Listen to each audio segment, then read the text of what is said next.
Have you ever wished to send iMessage with different types of text effects on your iPhone? Sending iMessages with text effects is a fun new feature in iOS 18 that lets you add some style to your messages. Welcome to my tutorial on how to use text effects in iMessages. In this video, I'll show you how to use stylish effects to your chats with iOS 18. Before continuing further, make sure that both you and the receiver are running the iOS 18 beta on the iPhone. Let's get started.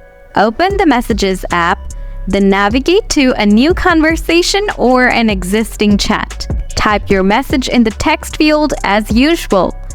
After that, tap and hold or double tap to select the text or tap the A-looking icon. Now select the Text Effects menu.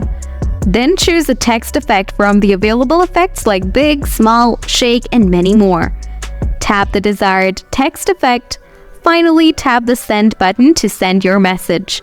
Well, I hope you found this video useful in learning about using text effects in iMessage on your iPhone. If you did, consider giving it a thumbs up and subscribe to the channel. You can also share your concerns in the comments below if anything to know. Thanks for watching!